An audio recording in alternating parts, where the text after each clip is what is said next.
Disclaimer: I do not endorse drug use in any way. This video is made for informational and educational purposes. Notice: my view on this topic is biased as an occasional drinker. I recommend you to do your own research and come to your own conclusions. Kicking back in the garden with a cold Heineken in your hand, opening a bottle on that romantic date you've been anticipating all month, and relaxing in the sun with an ice-cold sex on the beach. We've all done it, we all love it, and we all know it. Alcohol is the most widely accepted drug on the planet. But where did it all start? When did our lives intertwine with one of the most harmful drugs, and why is our society as a whole so positively biased when it comes to alcohol? First, we'll have a look at what alcohol actually is.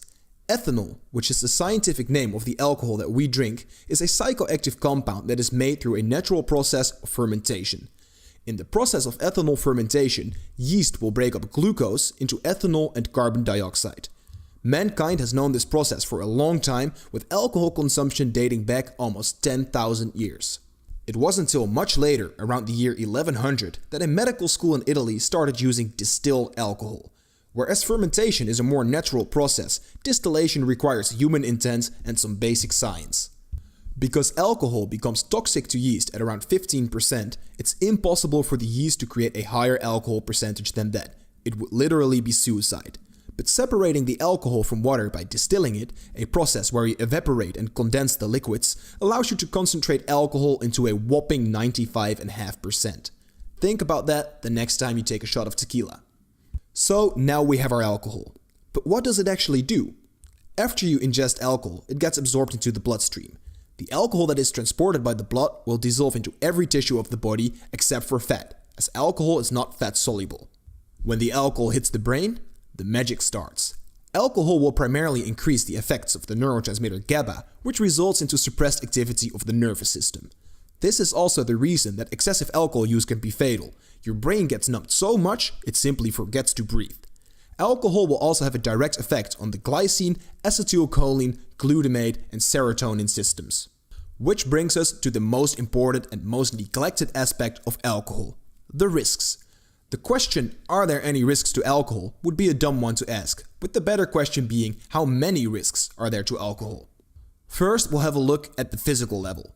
Alcohol consumption, especially in excess, can cause inflammation, which can result in organ damage. It can damage the nervous system, digestive system, the brain, the circulatory system, the skeletal and muscle systems, and the immune system, causing symptoms ranging from muscle cramps and atrophy to pancreatitis and diarrhea. It's literally a total shitstorm. This also explains the incredibly high rate of fatalities related to alcohol, with around 3.3 million or 6% of total deaths worldwide attributed to it in 2012. But besides all that, there are also large psychological and societal consequences. Even though alcohol is commonly used to relax inhibitions a little and have a good time, it often results in the complete opposite by stimulating aggression and cognitive dysfunction. A study done by peer-reviewed journal Lancet in 2010 analyzed the harm of 20 different drugs, both on the user and on others.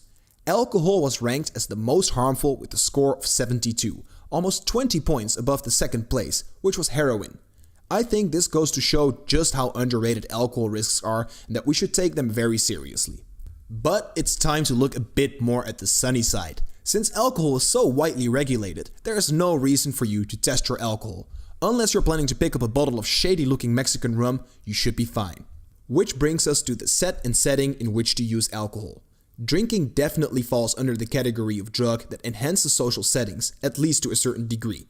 Earlier we looked at some of the potential negative effects on cognitive function and social behavior, but in all fairness, there is also a lot to be gained from drinking alcohol in social settings. For the sake of argument and optimism, we'll assume that there are no rotten apples in the basket of your gathering. Alcohol is best used in an informal setting and with a positive mindset. Because of the lowered inhibitions, it becomes easier for people to socialize and overcome fear of judgment and social anxiety. This is also the reason that if you drink alcohol when you're in a negative state of mind, you can end up bawling your eyes out in the middle of the street because you accidentally dropped your kebab.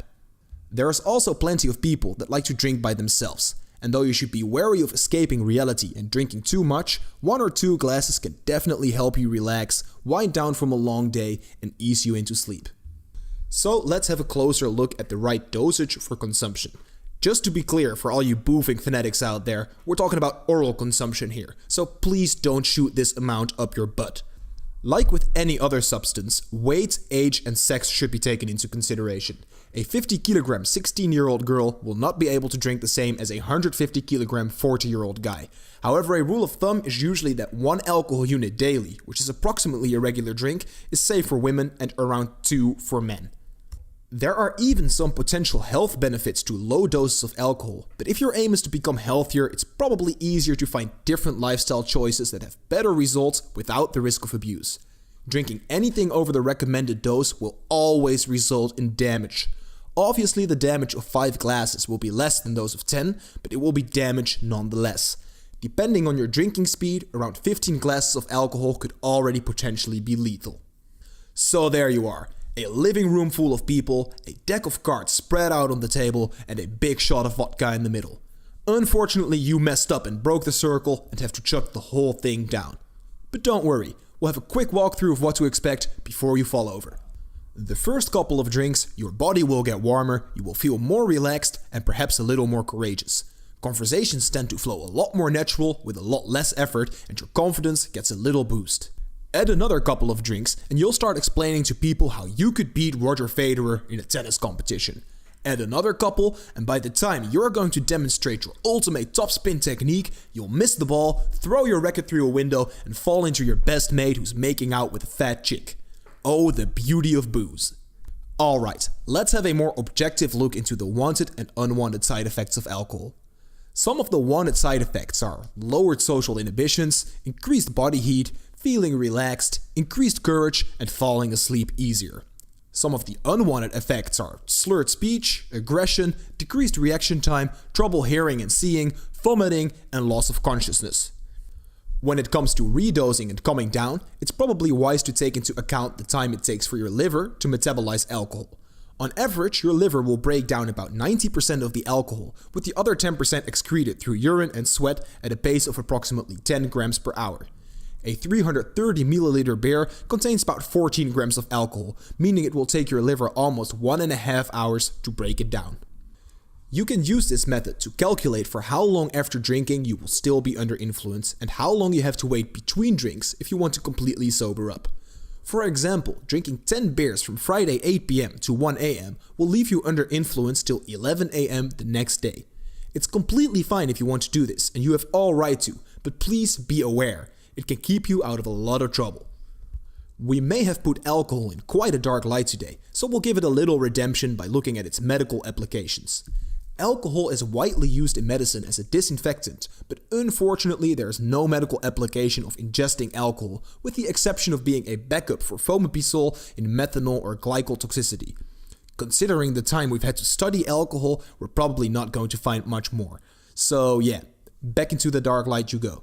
So lastly, we'll have a look at the frequency and price of alcohol. Taking everything into consideration that we've looked at so far, it's probably best to stick to the daily recommended limit and try to at least take a couple of days off each week. It's probably best not to drink at all, but I don't think having a couple of drinks should be a problem. When it comes to prices, every country has different taxes and rules, so it's impossible to name a fixed price. For example, here in the Netherlands, you can buy half a liter of beer for just 50 cents, whilst in Australia the same beer would cost you $4. And no, you shouldn't order it on the dark web. Just drive out to your nearest booze store and deal with the price.